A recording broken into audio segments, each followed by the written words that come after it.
Landscaping. You love it? You hate it? You have to do it. Unless you're building an apartment, but we're just gonna ignore that for now. I'm gonna be honest, I love landscaping, but it's a pain in the ass. So I'm going to give you my top tips on how to landscape like a god. The first thing you'll want to do is enable a couple of cheats. I think everybody knows this cheat by now, but it is bb.moveObjects, and this will just enable smoother placement.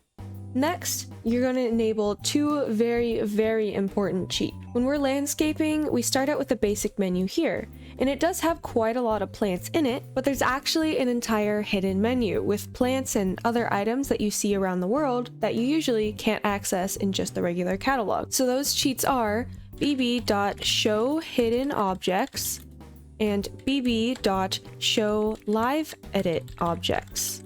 So those two cheats are going to give you access to a bunch of new items. And the way you access them is by searching debug in the catalog. So we can just click on any one of these here, and you'll notice now that we have a bunch of objects.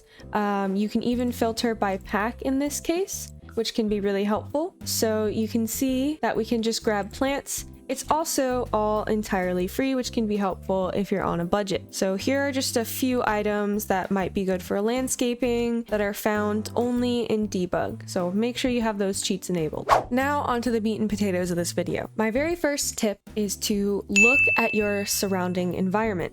In this case, we're in the world of Tartosa, the pack from My Wedding Stories. I just think it's a really pretty world and it has great lighting, so that's why we're here. However, you'll notice that there are many different plants that we can see. We have cypress trees over here. We have what looks to be a nice vineyard.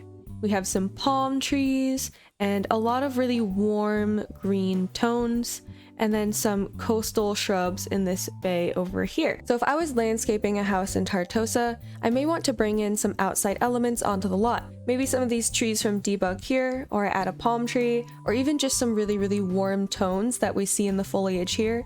You of course don't have to strictly use just what you see in the surrounding environments, but generally keeping the same either warm or cool tones and then bringing in one or two elements can really up your landscaping. One of the biggest ways this comes in is the actual environment in which the plants can grow.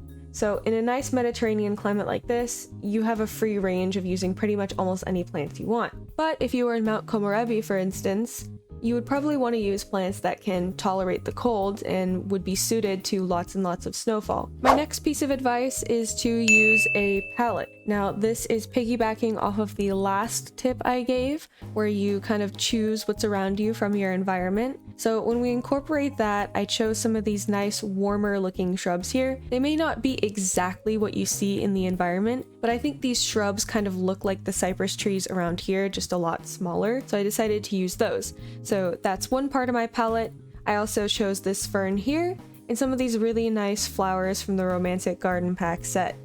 So these would probably be the main three elements that I would landscape with, and then use some filler flowers as well to incorporate a little bit more color. But in general, if I was landscaping a whole house, I would stick to these probably 3 or 4 main elements and not just use like one shrub from every pack, because that would be way too convoluted and you just wouldn't know where to look. Now, my next tip is to work in odd numbers, and this can come in a couple of different forms. Odd numbers just tend to look really good because you can have something that's in the direct center, and it is in general pleasing to the eye. So in this case, I have these 3 cypress-like shrubs here. I have a big one, a medium one, and a small one, all clustered together in an odd number, as well as 3 plants up here to draw the eye up, and then just 1 plant here. Doesn't just have to be 3s, I personally like them, but you can also do 5s, 7s, 9s, whatever you want. You can of course break these rules and use even numbers at your discretion, but generally having odd numbers tends to be pleasing to the eye. Working in odd numbers can also look a little something like this. Instead of having 3 of the same plant, I have a group of 3 that is the centerpiece of this display here. So I have 1, 2, 3 shrubs that create the foreground,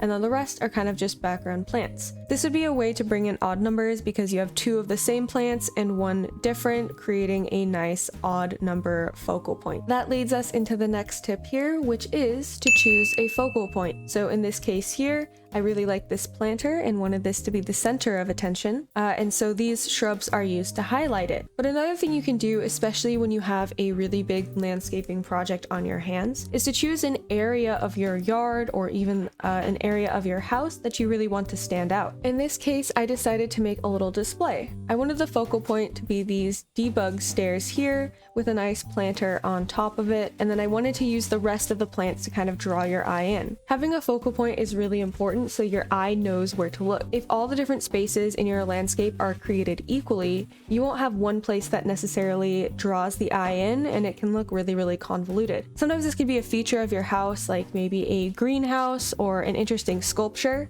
And so I've decided to represent that here with a staircase with a potted plant on it. I wanted this to be a focal point, so I added plants around it to try and draw the eye in. The leaves here are kind of pointing to the plant. These bromeliads are framing the scene here, and then this nice hanging fern creates a backdrop. Another thing you can do to spice up your landscape is to use tiered gardens. So the way I achieved this was with the platform tool. I have one height in the back here and a lower point in front.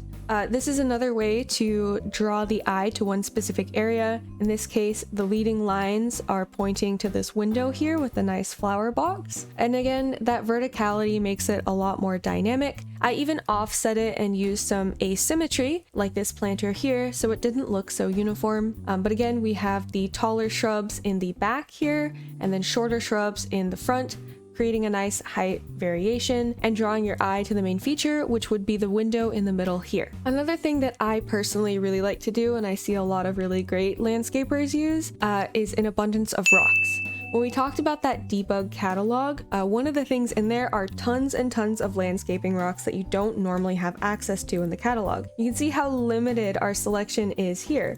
Don't get me wrong, I love using these rocks a lot, but the debug ones are just so much more varied. You can see I have several different types of rocks going on here, slightly different tones to make it not look so monotonous, and I think it works really well. I went for a way more tropical scene here, but you can see how much dimension the rocks add to it. We still have our layers in the back, so we have, you know, the tallest plants at the back here, the shortest plants at the front, and then I even mixed it up a little bit by adding some larger plants, creating more depth. I think adding a rock garden can be really pretty, especially for more arid landscapes. Even though this is a tropical scene, if you just replace these tropical plants with succulents, it would still look great and fit in somewhere like Oasis Springs. One of the better ways to go about landscaping is to actually plan it all out first. Not everyone is going to work this way. I usually at least just like to plan out my palette, like I mentioned earlier, and maybe a little bit of a composition, but something that helps a lot of people is to actually just draw out where you want your landscaping in terrain.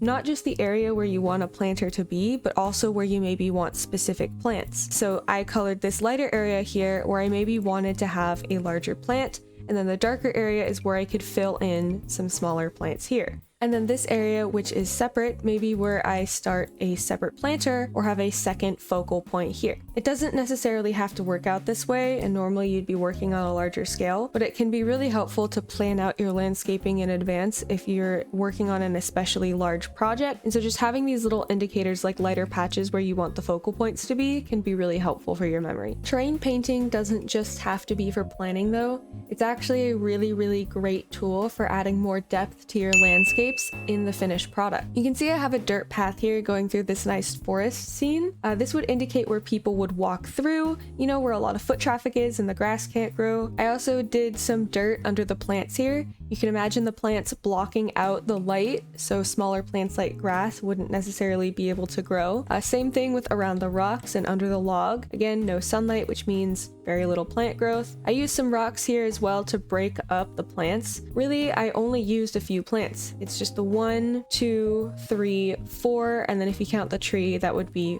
5 different plants. I added a debug element here as a little focal point. You can see that the log and this fence are drawing your eye towards the house. And I used the terrain paint to paint in some smaller flowers here just to really liven it up. I would always recommend using terrain paint as a finishing touch. And then when you're ready to finish your landscaping, you can use the terrain paint to add things like paths and essentially shadows to give it a lot more depth. I don't think think that this landscape would look as finished without the terrain paint. So there we go. Those are all my best tips for landscaping effectively and having fun with it. I hope that this video helped you, and if it did, make sure to like and subscribe if you'd like to see more content like this. If you think I missed any tips or you have any advice that you use when landscaping, feel free to leave it in the comments down below because I'd love to hear about what you guys are building. Thanks for watching.